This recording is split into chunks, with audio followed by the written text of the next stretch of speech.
नमस्कार। इन खबर में आपका स्वागत है। काबुल एयरपोर्ट पे धमाके के बाद चारों तरफ सन्नाटा है, मौत का मंजर है, अस्पतालों में अफरा तफरी है, दुनिया निंदा कर रही है, लेकिन इससे आईएसआईएस के और तालिबान पे कोई फर्क नहीं पड़ता।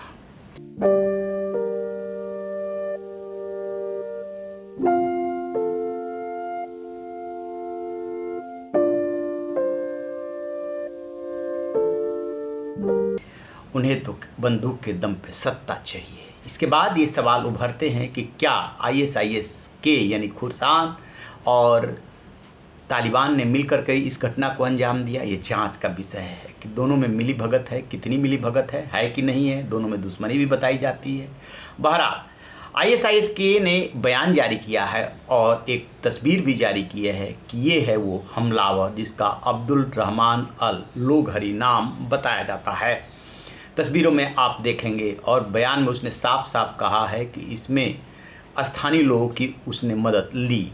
ये जो हमलावर है वो लोगार प्रांत का बताया जाता है। इसका मतलब साफ है कि जो आईएसआईएस खुरासान है उसकी जड़ें अफ़गानिस्तान में भी जमी हुई है और उन स्थानीय लोगों की मदद से ही इसने अंजाम दिया है।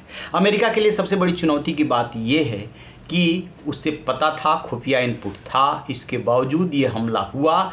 हमला ही नहीं हुआ, उसके 13 मरीन कमांडो जो है वो मारे गए। कहा जा रहा है कि 2011 के बाद ये सबसे बड़ा हमला है अमेरिकी सैनिकों पे।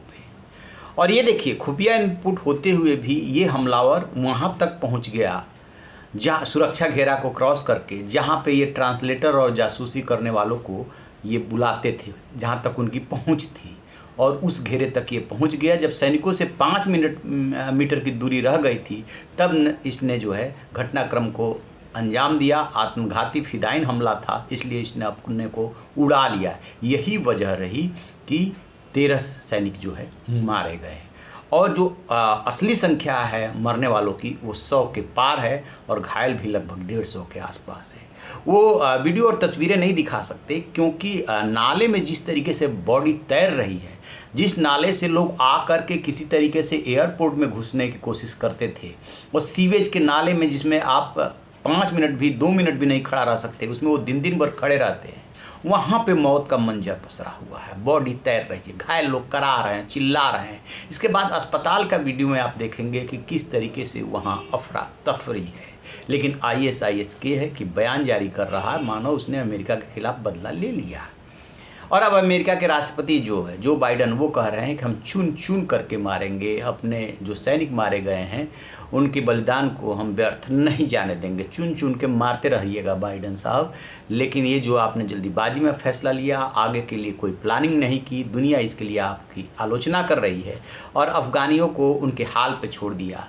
आपने क्या 20 साल में उन सैनिकों की ट्रेनिंग दी जिसने कि तालिबानियों को आने से रोकने के लिए कोई कदम उठाया ही नहीं, सरेंडर कर दिया। राष्ट्रपति ने सरेंडर कर दिया, सैनिकों ने सरेंडर कर दिया, कोई संघर्ष किया ही नहीं। बिना संघर्ष के ही तालिबानी सत्ता पे काबिज हो गए और उसके बाद इस तरीके से मौत का मंजर पसरा हुआ है।